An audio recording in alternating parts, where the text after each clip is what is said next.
السلام علیکم ورحمۃ اللہ وبرکاتہ۔ ناظرین کرام، وقف ترمیمی قانون سے متعلق آل انڈیا مسلم پرسنل لا بورڈ نے ایک بہت ہی بڑا اعلان جاری کیا ہے، اور اس جنگ کے دوران جو پروگرام کی ترتیب دی گئی ہے اس کو بھی بیان کر دیا گیا ہے۔ آپ کو بتائیں ناظرین کرام، مسلم پرسنل لا بورڈ نے ایک پریس بیان جاری کیا جس میں وہ لکھتے ہیں، آل انڈیا مسلم پرسنل لا بورڈ کے عہدیداران کی ایک آن لائن خصوصی میٹنگ میں درج ذیل قرارداد منظور کی گئی ہے۔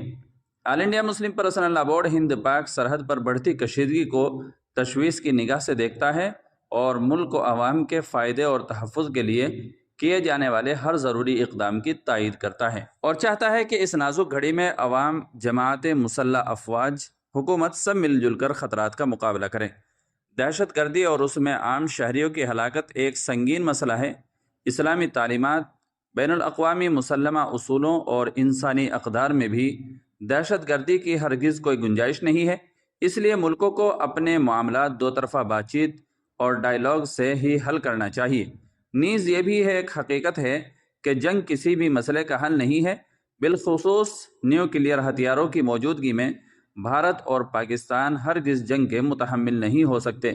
یہ دونوں ہی ملکوں کے عوام کو لا ینحل مشکلات اور مصائب میں مبتلا کر سکتی ہے، لہذا بات چیت اور ڈپلومیسی کے دیگر طریقوں سے مسائل کو حل کیا جانا چاہیے۔ آل انڈیا مسلم پرسنل لا بورڈ تحفظ اوقاف کی اپنی مہم کو جاری رکھے گا۔ موجودہ حالات کے پیش نظر اسے عوامی جلسوں اور پروگراموں کو آئندہ ایک ہفتے کے لیے یعنی 16 مئی تک کے لیے موقوف کیا جاتا ہے۔ انڈور پروگرامز جیسے برادران وطن کے ساتھ round table meetings, interfaith dialogue, مساجد میں خطبات، ڈی ایم اور کلیکٹر کے ذریعے میمورنڈم کا دیا جانا اور پریس کانفرنسوں کا اہتمام حسب پروگرام جاری رہے گا۔ بورڈ توقع رکھتا ہے کہ موجودہ سنگین صورتحال جلد ہی ختم ہو جائے گی اور حالات معمول پر آ جائیں گے۔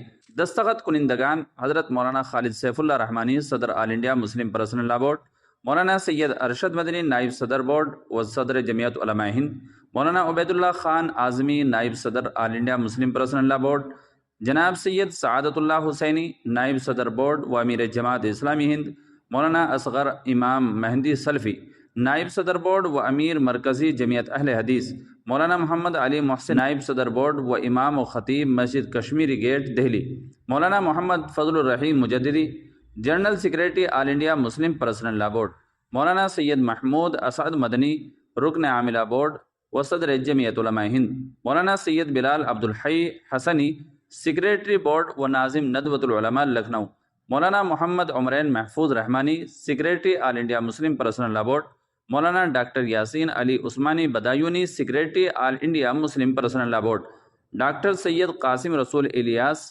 ترجمان آل انڈیا مسلم پرسنل لا بورڈ۔ تو ناظرین کرام، آل انڈیا مسلم پرسنل لا بورڈ نے پورے ملک کے مسلمانوں کو یہ اطلاع دی ہے اور یہ بتایا ہے کہ لائحہ عمل کیا رہے گا۔ امید ہے کہ ویڈیو اچھی لگی ہوگی۔ لائک اور شیئر ضرور کر دیجیے گا، اور چینل پر پہلی بار آئے ہوں تو سبسکرائب بھی کر لیجیے گا۔ السلام علیکم ورحمۃ اللہ وبرکاتہ۔